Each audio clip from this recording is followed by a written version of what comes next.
নমস্কার, আলপনা লাইফস্টাইলে আপনাদের সবাইকে স্বাগত জানাই। চলে এসেছি একটা নতুন ভিডিওর সাথে। আজ হলো 7ই এপ্রিল, সোমবার। তো আজ থেকে মেয়ের নতুন স্কুল চালু হয়ে গেল। নতুন স্কুল নয়, নতুন ক্লাস আর নতুন বই ওর শুরু হয়ে গেল। তা আজকে প্রথম স্কুল, আর আজকে ওর ভীষণ এক্সাইটেড, কারণ আজকে ওদের পাপা আসবে। তাই সন্ধ্যাবেলা আমরা যাব ওর পাপাকে আনতে স্টেশনে। আর এখন স্কুলে চলে গেছে। ওর নিচে গাড়ি দাঁড়িয়ে আছে, গাড়ি এসে যাবে। আর ছেলে একটু আদর, ভাইও উঠে পড়েছে, তাই ওকে একটু বারান্দায় দিলে এবার টাটা করে দিচ্ছে। আর মেয়ের গাড়ি এসে গেছে, মেয়ে এবার বেরিয়ে যাবে। এরপর আপনাদের সাথে দেখা হবে পুরো সন্ধ্যাবেলা। তো চলুন আজকে সারাদিন কী করি সেগুলোই আপনারা দেখতে থাকবেন।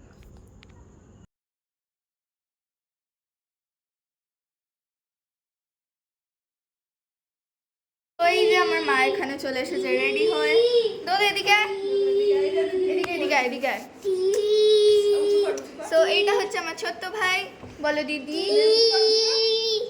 ওকে ওকে, সো এই যে আমার মা। তো চলো যাওয়া যাক। আর আমার সাথে আমার দাদাও যাচ্ছে। আচ্ছা, ইগনোর করছো আমি, যাই হোক। তো চলো এখন বেরোনো, বাই। তো আমরা এখন যথারীতি বেরিয়ে পড়েছি, আমি, মেয়ে, আমার ভাগনা সমীর। তো ব্যাস এখন 10টার পরে আমরা বেরিয়ে পড়েছি, কারণ ওর পাপার ট্রেন আজকে প্রচুর লেট আছে। মানে বলছে 11:30, জানি না কটা বাজবে। তো আমরা বেরিয়ে পড়েছি। আর রাস্তায় যেতে যেতে বেশ ভালো লাগছে। রাতের অন্ধকার আকাশ, চারিদিকে আলো, গাড়ি ঘোড়া, আর কিছু তো খুব খুশি বসে আছে। আর আজকে প্রচুর মানে ওই যে অন্নপূর্ণা পুজোর বিসর্জন হচ্ছে, তাই জন্য প্রচুর ঠাকুর দেখতে দেখতেও যাচ্ছি, বেশ ভালো লাগছে। আর অনেক দিন বাদ একটু বেরোলাম, যাই হোক। আর হাওয়া দিচ্ছে, আর এই দেখুন চারিদিকে গাড়িগুলো দেখছেন, সব ঠাকুরের বিসর্জন দিচ্ছে। আর এই বাবুঘাটের পাশ দিয়ে যখন আমরা যাচ্ছিলাম, তো দেখুন এই দেখুন কত ঠাকুর এখানে।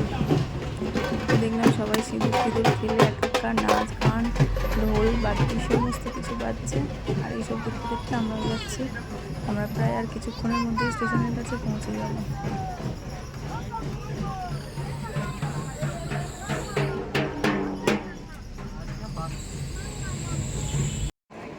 তো আমরা চলে এসেছি যথারীতি হাওড়া স্টেশনে। আর এই দেখুন, আর হাওড়া স্টেশনের এই ফ্যানগুলো দেখছেন কি বিশাল বিশাল আর বড় বড়। আমার তো এগুলো দেখতে খুব ভালো লাগছে।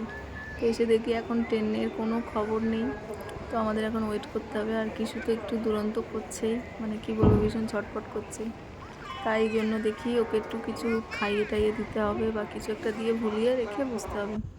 এখন কোনো ট্রেনের খবর নেই। আর এদিকে আমার মেয়ে বলছে দেখো, যে দেখো মা আমাদেরকে দুজনকে আইসক্রিম কিনে দেয়নি, আর ভাইকে দিয়েছে, তাই আমরা দুজন দেখছি। এটাই বলছে ও। আর আমি বললাম তোদের তিনজনকে সবাইকে কেক খাইয়েছি, ভাই শুধু এখন আইসক্রিমটা খা।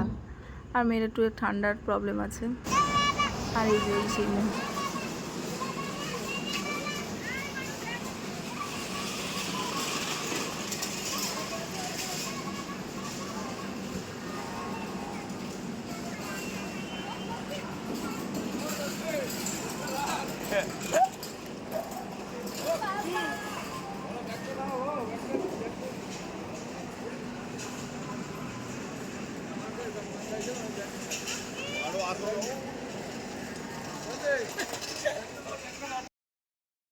তো ব্যাস, ওর বাবার 3টে বড় বড় 2টো ট্রলি, একটা বড় ব্যাগ। আমরা সবাই মিলে হেল্প করে দিচ্ছি। আর কিছু তোর পাপাকে কিছুতেই ছাড়বে না। তো আমরা এখন স্টেশন থেকে বাইরে বেরিয়ে যাচ্ছি। ওখান থেকে একটা ওলা বা উবের বুক করে নিয়ে আমরা বেরিয়ে পড়ব। আর এখানে একটু ক্ষমা করে দেবেন, মেয়ের ক্যামেরাটা নিঘাত উল্টো ধরা হয়ে গেছিলো। যাই হোক, তো চলুন এখন আমরা ওই যে এসে বার করে দিয়েছি চকলেট। ব্যাস সবাইকে একটু একটু চকলেট দিচ্ছে। আর এই যে আমার মেয়ের তো দেখতেই পাচ্ছেন, আর মুখে আনন্দের ছাপ। যাই হোক, দীর্ঘ অনেক দিন পরে ওর বাবারা ফিরছে। আর ছেলে ওখানেই বসে পড়েছে সামনে। তো এখন আমরা বেরিয়ে যাব। আর আমার প্রিয় ভিউয়ার্স এবং সাবস্ক্রাইবারদের জানাই অসংখ্য ধন্যবাদ, যারা যেখান থেকে আমার ভিডিওটি দেখছেন। আর আমার আগের ভিডিওতে পূজা দিদিভাই এত সুন্দর মেসেজ করেছেন। তো দিদিভাই, এত সুন্দর মেসেজ করার জন্য আপনাকে অনেক ধন্যবাদ। এইভাবে পাশে থাকার জন্য, সাপোর্ট করার জন্য আপনাকে আরও অনেক ধন্যবাদ। তো এখানে দেখুন এ তালা খুলতে ব্যস্ত। আর ওদিকে আমার মেয়ে পুরো চকলেট ফকলেট সব খুলে দিয়েছে।